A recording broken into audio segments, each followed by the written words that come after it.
Ladies and gentlemen, boys and girls, welcome to another installment of Jantmor Interviews. I'm your host, Josh, aka Jantmor, and today I am bringing on a legend in the voice acting industry, a man who's been there for years, who's been in beloved franchises such as the Animaniacs, Teenage Mutant Ninja Turtles, and so many other things. He's beyond talented, he's funny, he's humble.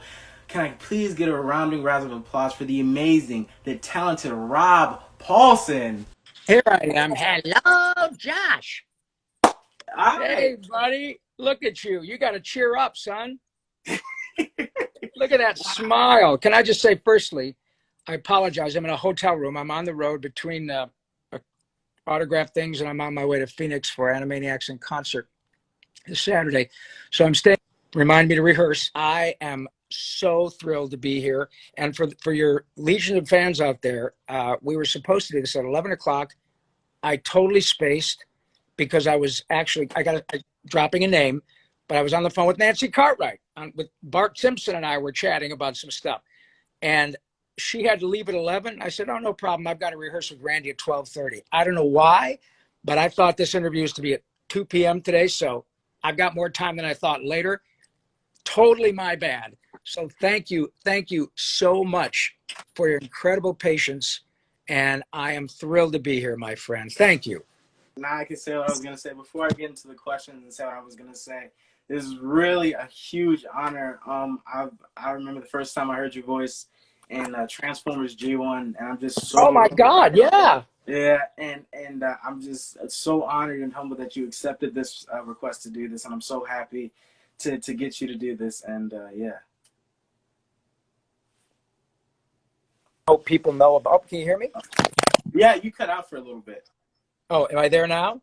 Yeah, there you go. All right, I'll just hold it right here.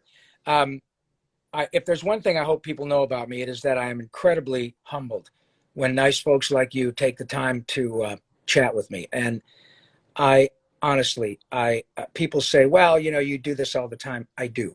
But it's the first time I've done it with you, Josh. And it really means a lot to me that you,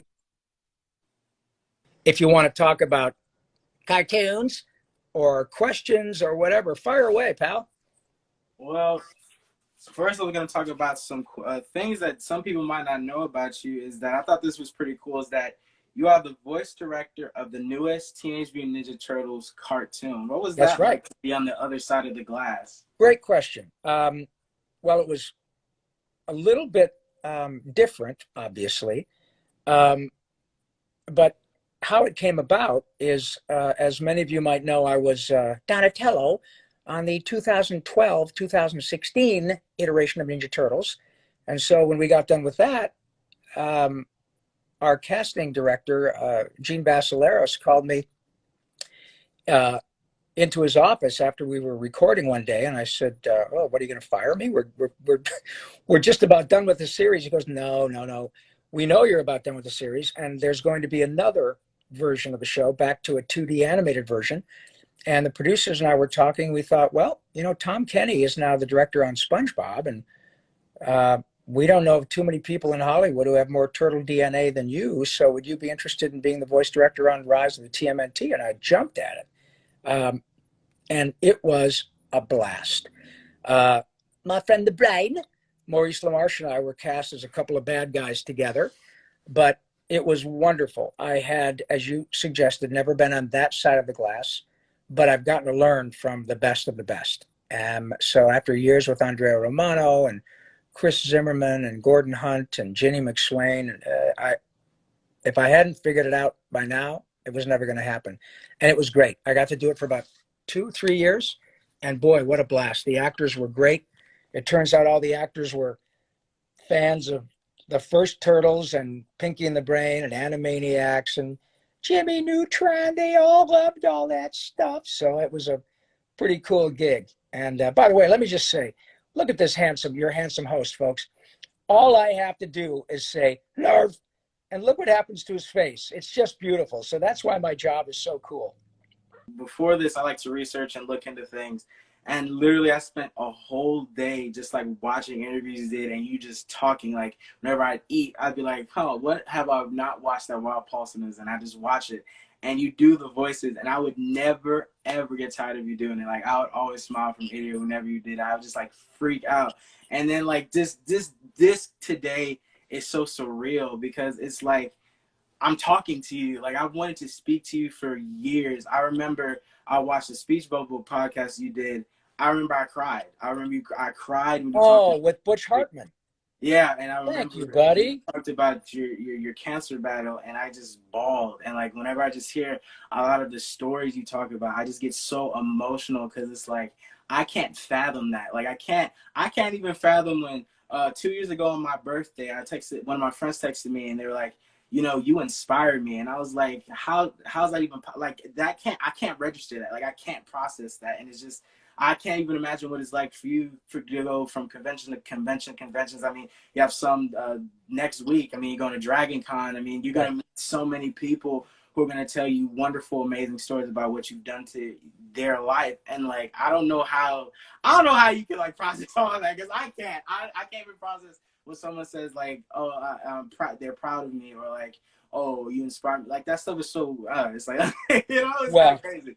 That's very, very humbling, Josh, and certainly I will accept that generous compliment in the sweet spirit in which it's given. But we're all able to inspire one another, and I think that to me is what that phrase "we're all in this together" means, especially nowadays.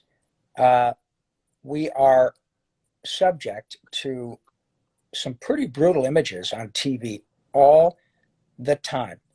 And all of us are dealing with COVID and the side effects and the fact that there are new variants.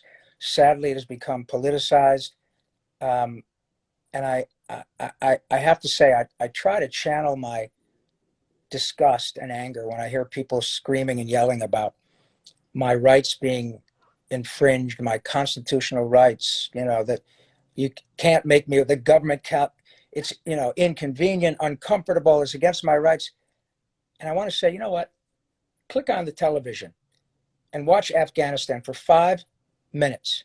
And you tell me how inconvenient wearing a mask is. That is why I am so grateful for these opportunities that you give me. And it does not surprise me one bit, Josh, that your friend said you inspire him.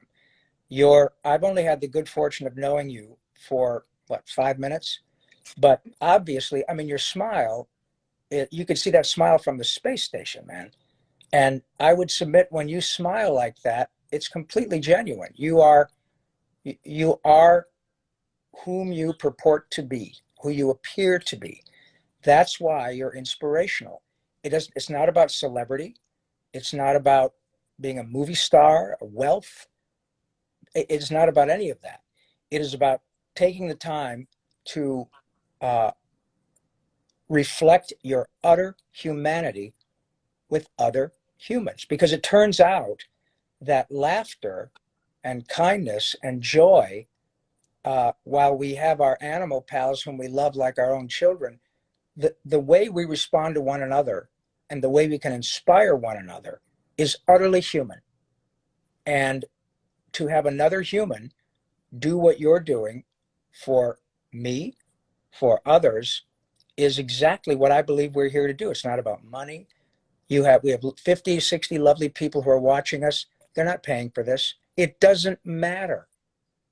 It is not about that. It is about taking the time to put yourself out there to help, even if it's just a laugh.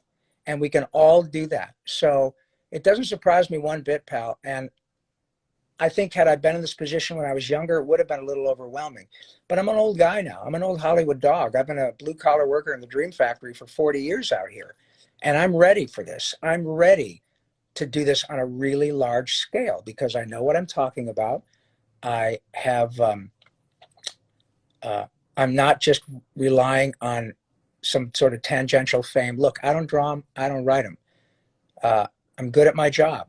I want this. I want to be in the position to help and to maybe change minds for the better or just bring a little bit of joy to people. And so I'm much more prepared than I would have been. And I want to be able to do this on as big a scale as I possibly can. But as I said, it is not about fame. It is about taking the time to want to make a difference. And you do that. Whew, all right. I was like, thank you. Wow, that's crazy to hear from you. Well, good. Because man, gosh, I have so much to talk about. Sorry, my brain is like all over the place. I'm still trying. Well, let me tell you, my pinky is all over the place. So there you go. Nerve. That's so cool. That's right. Another another cool thing that I found out about you is that just like me and you, we both love music more than anything. You, in fact, starting out as a singer, singing in multiple rock bands before taking this acting thing seriously. Yeah. So how would you describe the transition and how that all come about? You mean the transition from doing music to performing, or to doing like stage and cartoons and all that?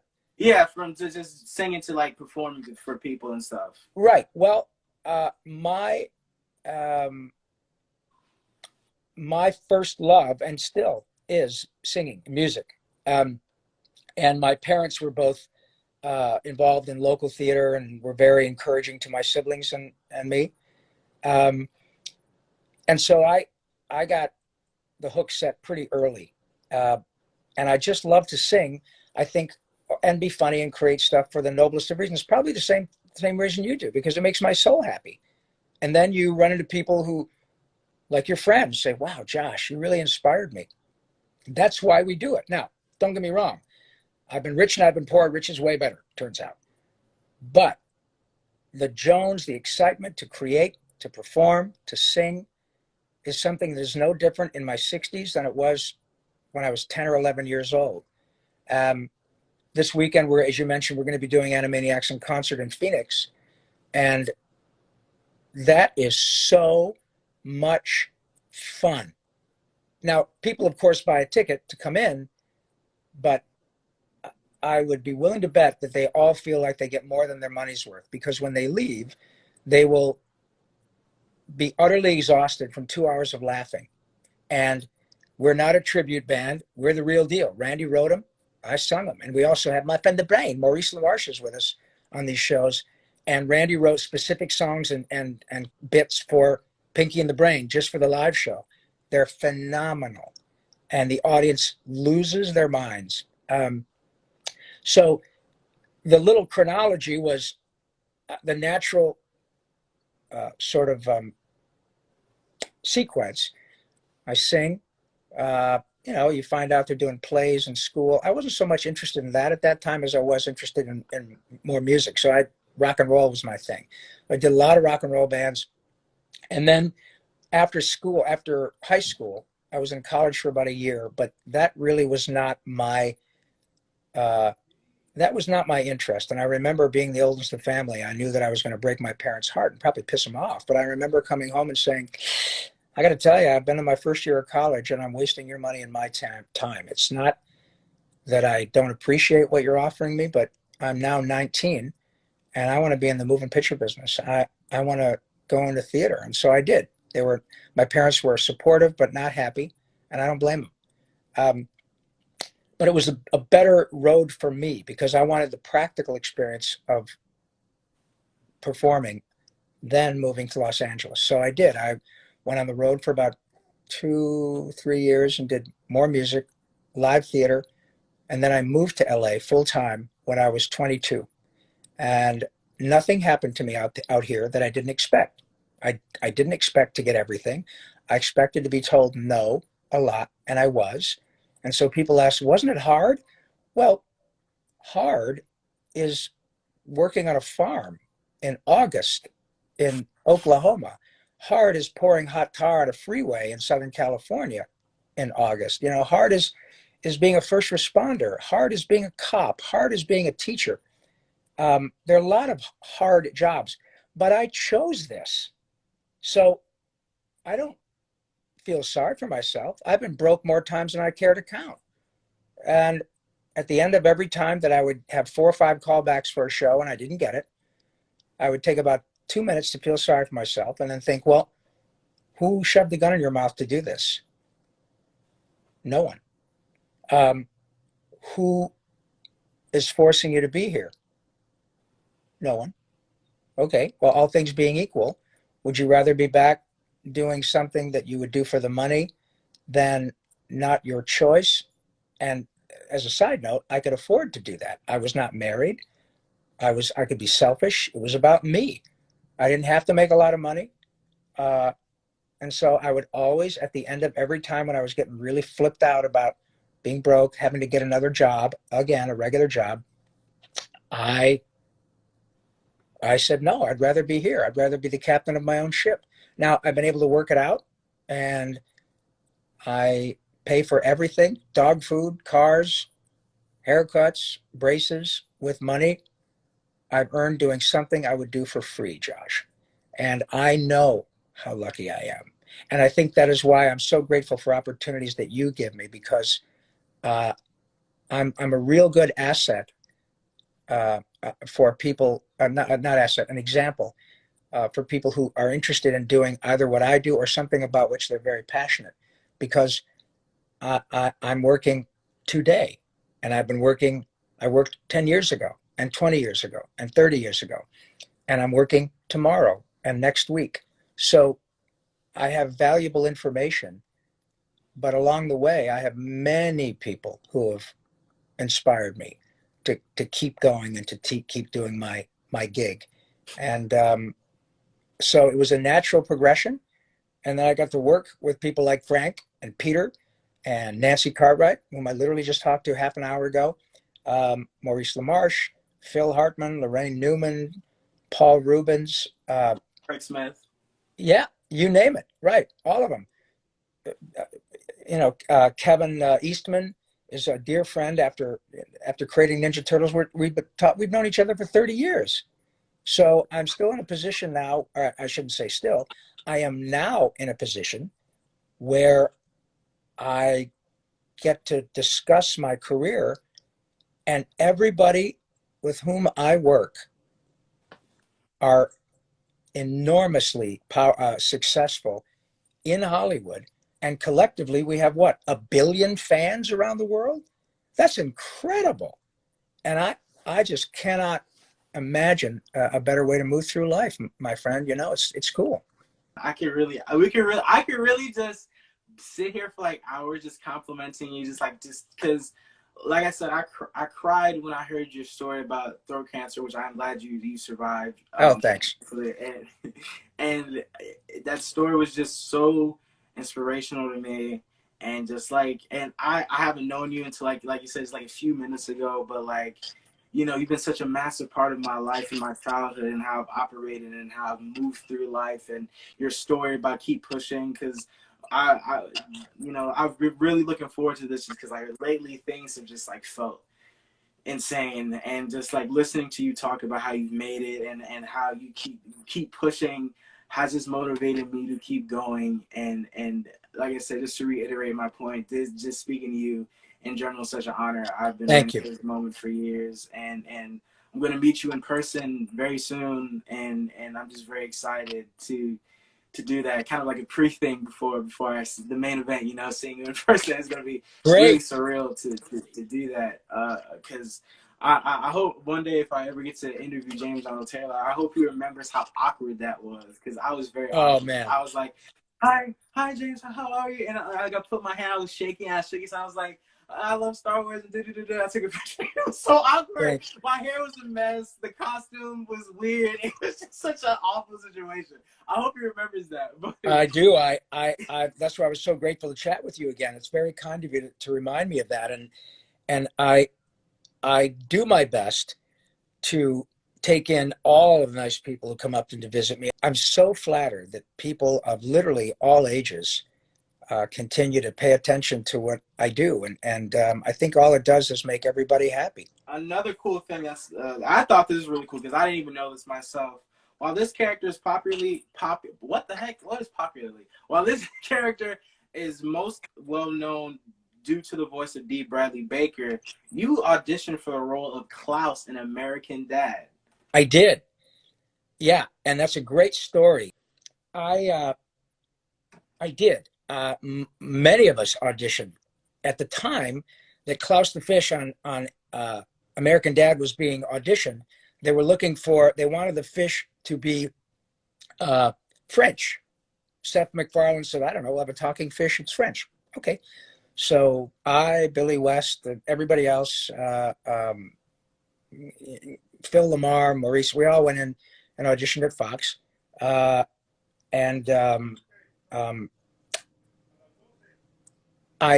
did a great audition. I'm sure the other guys did too.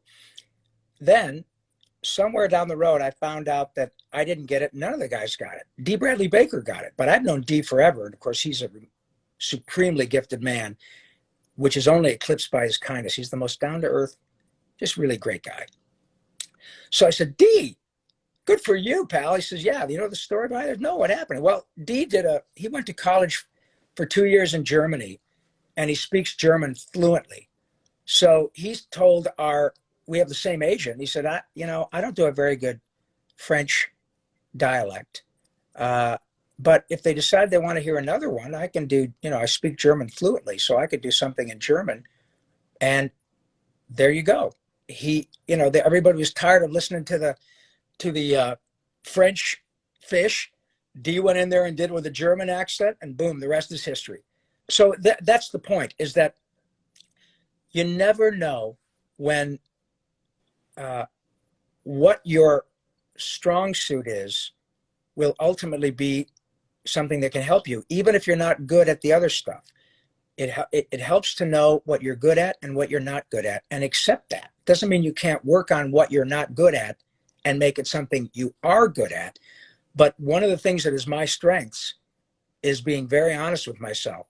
I live in Hollywood. These people are all really talented. So I don't want to waste my time or the director's time or the casting director's time if I know I'm really not as good as half a dozen other people I know.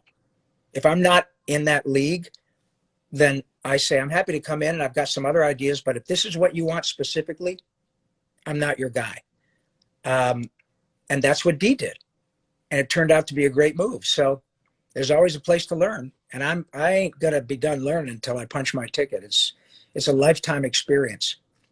Absolutely. There's always time to grow and change and yes, learn. And I've changed so much about what I wanted to do. I remember when I was a little kid and I talked to my mom about being the president. I don't want to do that anymore. Never. Right. And I wanted to be a taxi driver. I wanted to be a doctor. I've changed so much, and now I really want to get on the entertainment path. I mean, I just auditioned for this very amazing project that is really going to blow the world's mind, and people are not ready to see it. And I'm just so excited I got to be a small part of that. And I love music. Like I said, I'm a huge Linkin Park fan, Metallica, Slayer, all those great rock bands. And I have a guitar right here that I'm learning to play because I just want to get into guitar. Great. And I just love entertainment so much. So yeah, it's never too late to change what you want to do or learn something new or grow. No, and that's a really important part. That's a really important point, Josh. I have a number of friends with whom I started my career out here in the late 70s, early 80s. Very talented, but then they got to be in their 40s and they were like, I think I've had enough. I think I've done what I needed to do. And the gift they gave themselves is that they will not have to experience that awful feeling when you get to be too old to do certain things. As they say, you're young as you feel, but there comes a point where it makes no sense to say, okay, I've had a job here for 27 years and I've got a nice retirement, but I'm going to pull up stakes at 52 years old and move my family to Los Angeles. That's not always the smartest thing to do for obvious reasons. But my friends who decided to make a career change won't have to worry about that. They scratched that itch. They did go to Hollywood or New York or wherever and say, you know what? I'm glad I gave it a shot. I've decided that I've had enough. But I think it's wonderful that people do that. The excitement to perform has nothing to do with money. If I put money first, I don't make any. If I start going to an audition thinking, oh my God, if I don't get this job, if I don't get this job, if I don't get this job, I'm dead. Because then that desperation clouds my talent. So for me, I have to do the work for its own sake, then the money takes care of itself. Just like I said earlier, because it makes my soul happy. Whether I'm doing a new episode of Pinky and the Brain or writing stuff down when I pull my car over because I came up with something that I really like and I want to save it or record it or whatever, the excitement is the same. It has nothing to do with the money. The money comes as a result of me doing my job at a very high level. And that is born of just pure joy, period. And that is something that can happen. I don't care if you're a professional bowler, a gardener, you work on cars, you want to be a hairstylist, or you want to be an actor. If you can find something that literally you would do for free and find a way to make a living at it, you've won the lottery. Most people can't do that. So what I suggest is, okay, great. You find something that pays your bills and takes care of your family, but you get involved in community theater, or you do an improv class, or you really love to learn to crochet, so you live for that. And that is your avocation. You have something else that pays the rent, and you have to do it because you earn a nice living at it. But if you have something that really excites your soul, that makes you better at the job at which you earn money, because you have something that captures your attention and your imagination when you're not working. So you feel more fulfilled. Even if you're not making your living doing the knitting inspires you so much to be creative that you're a better employee. You know what I mean? So it is all worthwhile. Whether or not you make a dime as an actor, if you do it because you love it, that's why you do it.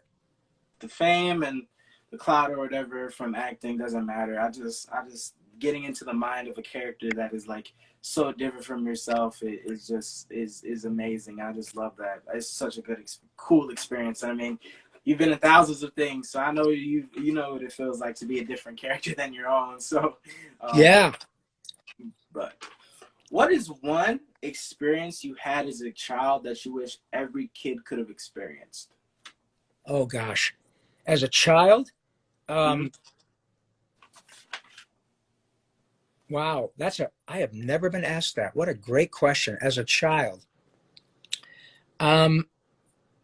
Well, sadly, as an older person, I do know that there are a lot of children who don't have the opportunity to be in a loving family.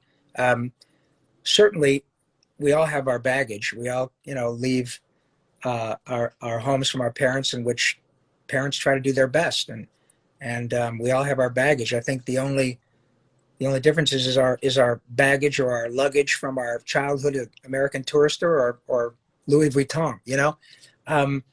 So I did have a remarkably wonderful childhood. I had two parents who loved me. They were married for 54 years. I have a brother and two sisters. I think that even though that sounds kind of, all right, we had a nice childhood, as you get older, you understand that, especially in a place like Los Angeles, with lots of people who are struggle with single family homes, it's a very expensive place to live, all of that stuff. There are lots of children who don't have a loving, secure, comfortable family to grow up in. Even if you fight with your brother and sisters, you have a comfortable family life. I had that, and I wish that every child in the world could have that. It's something that every child should have, but sadly, we know that's not the case. And so that's something that I would absolutely wish on every child. I didn't do anything I didn't have any experience. I didn't have any experience that was really crazy remarkable. We were very fortunate that my mom and dad had a beautiful little cabin up in northern Michigan that was on a lake. And my God, I got to go swimming and water skiing the day after school let out till a week before school let in. My siblings and I were up in northern Michigan, a little town called Grayling. And as is often the case, I didn't realize it at the time, but Jesus, that was incredible to have that. However, I was reminded by my parents, all of us were, that this is not usual. A lot of kids don't have this. And I'm very grateful for that. I am also now, as a grown-up, very grateful that my job has enabled a lot of children who didn't have what I had, who didn't have a secure childhood with two loving parents. And the only joy often they found was through Animaniacs or Turtles or Jimmy Neutron or Tiny Toons or Darkwing Duck or The Mask or The Tick or Goof Troop, all the things I've gotten to work on. And I and my peers have had an enormous part in bringing joy to children who otherwise would have had none. That is a huge, huge gift to me and my friends. So I mean, I don't really even know how to quantify how lucky I am, and I know it, pal. That was a beautiful answer. Like, you're the second person I've asked that, and like each answer has been very. That's wow. I did not expect that. I thought you would have said like, oh, like I went to Paris as a kid. I wish kids could all go to Paris or something like that. I'm not saying that's like a bad thing, but Yeah, no. But yeah, it does. It is very heartbreaking to see on the television or Yeah. We're seeing kids just just so alone, or they talk about even artists or just regular everyday people who I know in my life who talk about how they hate going home every day or how they Isn't that hate awful? That's just like that breaks my heart, and like it's exactly what it does, Josh. It utterly breaks my heart. Look, not everybody gets along with their parents. I was no different. That's the idea. You got to learn stuff, and you hopefully have someone who can shape you and keep you in line. I don't mean hitting you. I don't mean berating you. We got to have some discipline to figure shit out. But when you run into people, and I was no different with kids, I had friends who wanted to come to my house because they just didn't want to go to their house. And I remember my mother being, oh my God, of course they can come over. How awful. How awful that they don't want to go to their own home. And I never experienced that. It was not a fairy tale, but I couldn't wait to get home because I knew I was going to eat. I knew I was going to have a safe place to sleep. And I knew I had people who loved me. And not every child gets that. So, yeah, it sounds like a very trite answer, but it's true. And so now to be in a position where my work brings joy to people who otherwise would have had none, and not just me, we're so lucky. That is a huge, incredible privilege. That's the word, not just a gift, it's a privilege.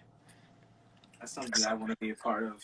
You are. Look you've had up to 60 people here, man. Look what you're doing. So cool. That's so cool that you remember that. Oh my gosh. I'm sorry. That's just really cool. God, are you kidding me? No, listen, I have worked really hard for the privilege of being on your show. Now you may think, wow, this guy's a big star. No, I appreciate that. And I've been on podcasts that have 100,000 listeners or watchers. That's not the point. This is about your work, your fans, your kindness. It is no different than being on with anyone else, pal. So yeah, it is a privilege. That really makes my day better. How did you talked about changing from singing to performing and such, but how did voice acting come into your life specifically? That was I am living that axiom that luck is when opportunity meets preparation. I had driven out here from Michigan to start my career in 1978, and I was out here doing what everyone would suspect: music, TV, movies, a lot of commercials on camera. But then, because I had come out here, and I had not said, "Well, I'm going to stay in Michigan," I said, "No, I got to come out here because this is where people who, if you are any good, this is where the people are who can make a difference." So that's what happened. My agent called and said, "Have you ever thought about doing animation?" I said, "Sure. I just want to work. I mean, I love cartoons like everybody else, but I just want to work." It wasn't that I was focusing on one thing. I want to work. But it didn't take me long to realize that was the coolest gig for a non-celebrity, because I wasn't limited by being an average looking kid from Michigan. I was only limited by my talent and the kindness of people to hire me. Now, I'm still not limited by being an old guy from Michigan. As long as I can do this and say Tunisia, Morocco, Uganda, Angola, Zimbabwe, Djibouti, Botswana, then I'm still working. And Mr. Spielberg at 75 years old says, hey, I think we should do this again. But were it not for the fact that I pulled up stakes, drove out here, figured it out, I would not have been in a position 10 years after that to get lucky.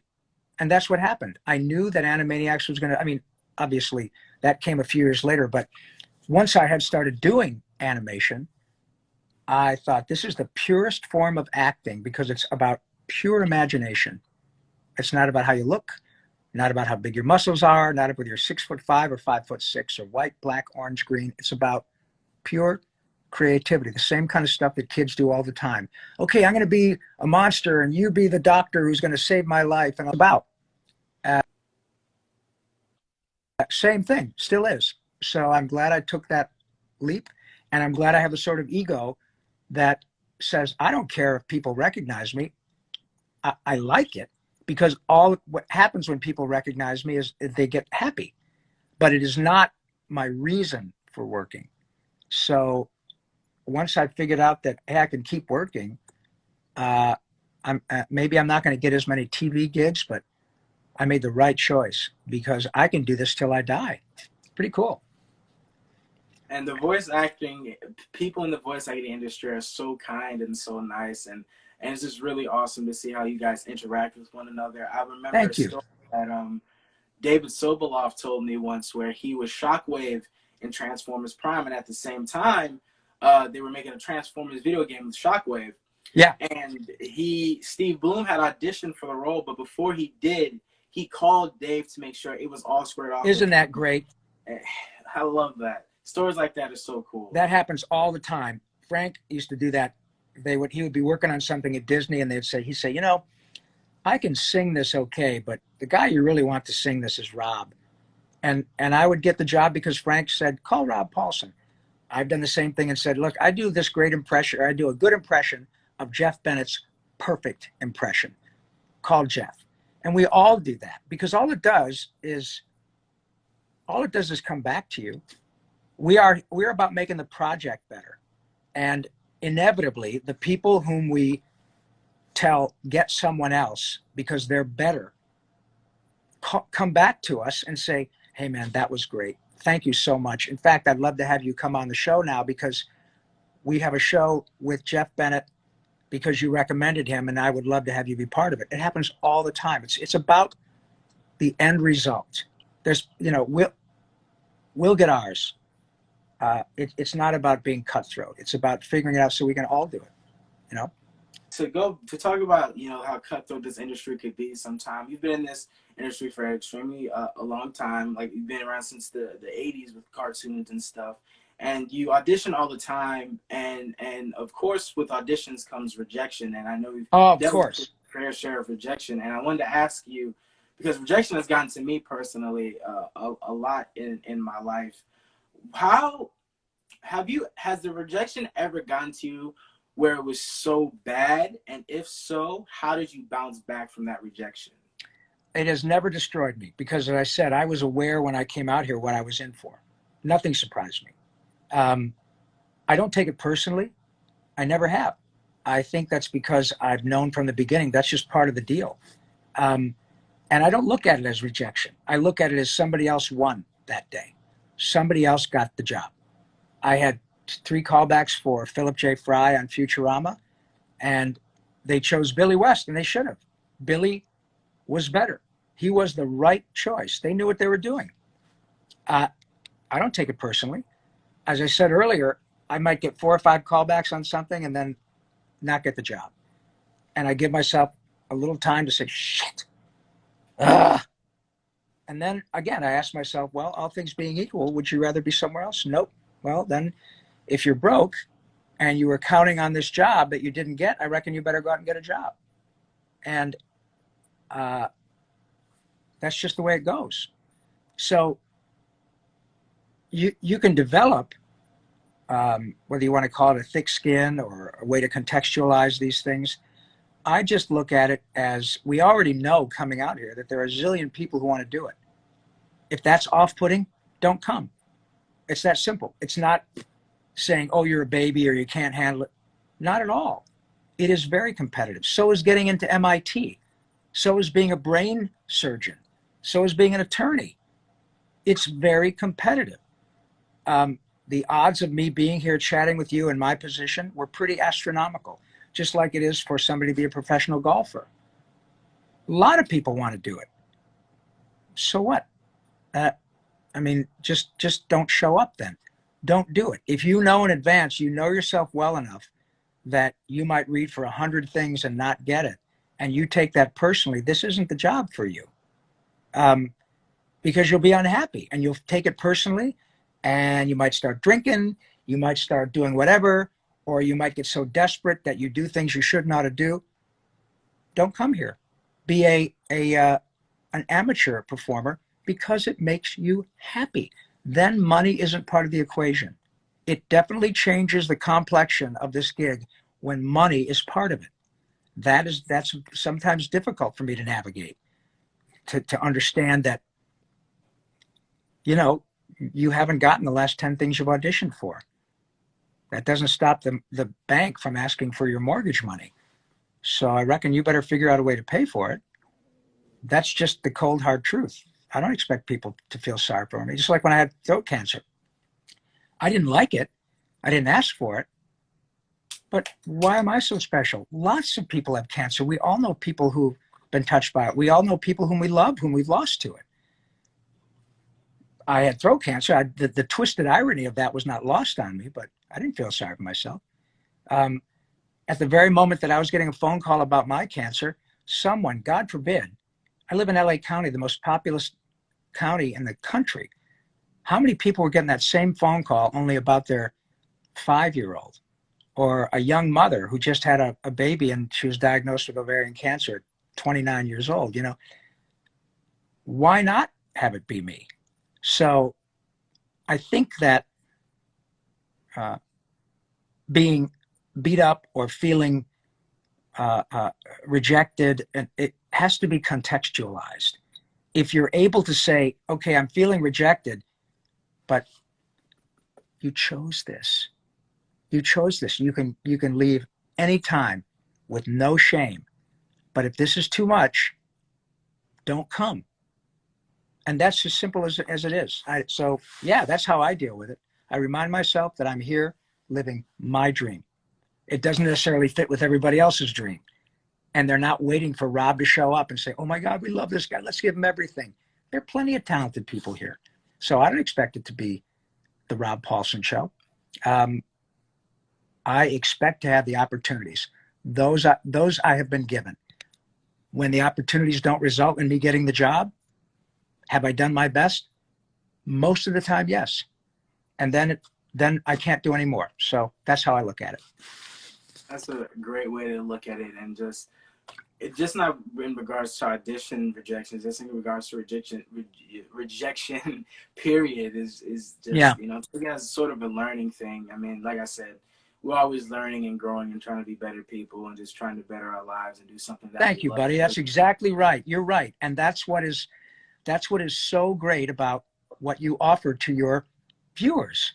You're a young man and you already have a grasp on what is important. What is important to me is making ourselves happy as best we can. Understanding that most of the time in this country, I'm not talking about people who have had a very difficult circumstance, abused, all of that. That is something that is so unconscionable. I don't even know how to deal with that. But there are people who have been through much, much, much, much, much worse than I, who have come out and been inspiring on a level that I can only dream of. But by and large, most of us sometimes take for granted that we live in a country that allows us opportunity, especially in the entertainment business. And again, we live in a time in which all you have to do literally is watch the TV for 2 or 3 minutes to see how desperate people are in other countries, so that it contextualizes what we look at as a struggle. So that if you say, I want to go to LA, but it's going to be really difficult. I don't know if I can handle rejection. Well, take a look at what's going on in the rest of the world and sort of process that and say, wow, those people jumping on that airplane to God knows where are never going to have an opportunity to do what I want to do, but I'm concerned about being rejected. Well, respectfully, get over it and go do your thing, or don't. But you've already gotten a lot of it out of the way because you're in a country in which you can do that, or Canada, or Germany, right? But we have such incredible opportunity here, especially if you're trying to go into the entertainment business, put stuff on YouTube, Instagram. Nobody charges you for it. Just be creative and blast it out there. You don't have to come to LA right away. This is a pretty goddamn good time to be a creator.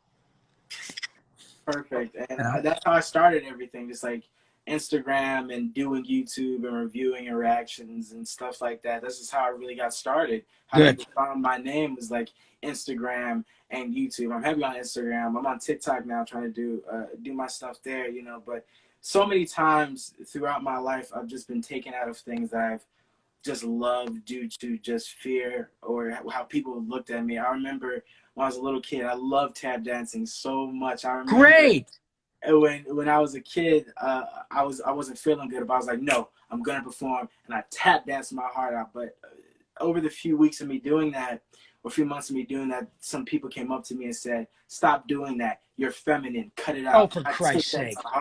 What a load of shit! What a load of crap that is. And I took that to heart, and I told my mom, I don't want to tap dance anymore, and I stopped. And it's just always, just remember, no matter what changes, please continue doing what you love. Like, exactly. You know, just environments change, things change, people change every day. Friendships get lost every single day. And it's just important to remember what you love and focus on that. Because I know if you focus on that dream and just keep going, you're going to come out with something beautiful. I mean, you know, like you say, you've auditioned tons of times, and now look at you. You're one of the world's most well-known voice actors on the planet. People consider you a voice acting god. I was talking to Neil Ross, and he called you a king, a voice acting that's very king. Sweet. I love Neil. That's very sweet, but you're correct. You're 100% correct, my young friend. You really are. And I understand why you're inspirational to people, because you yourself have that. You yourself are able to be inspired. You have a lovely sense of sensitivity that opens you up to that stuff. So good for you. And look, remember, if I've done 2,500 half hours of animation or something, it means I've auditioned for 4,000. Thousands more that I did not get. Thousands. And so that's just the way it goes. And I really have loved chatting with you. You're just wonderful. I am, as I said, I would be happy to come back, but because I dropped the ball this morning and I was late, I have to go because I got to do something that I love to do. I'm going to rehearse for Animaniacs in concert on this Saturday. But I really appreciate, Josh, you give me time. I wish it could be longer. And folks who are watching, my bad, utterly my fault. I totally misremembered the time. I, for some reason, thought it was 2:00 this afternoon. So I apologize. I appreciate you taking the time to chat with me. And it would be a great pleasure to do this again, where I can give you a little more time. And I'm going to leave you with my absolute credo, which is laughter is the best medicine. The cool thing is you can't OD, and the refills are free. So, we'll see you, Josh, in the water tower. You get free tickets for the rest of your life, unless, of course, you're arrested getting on the lot. Then you're on your own.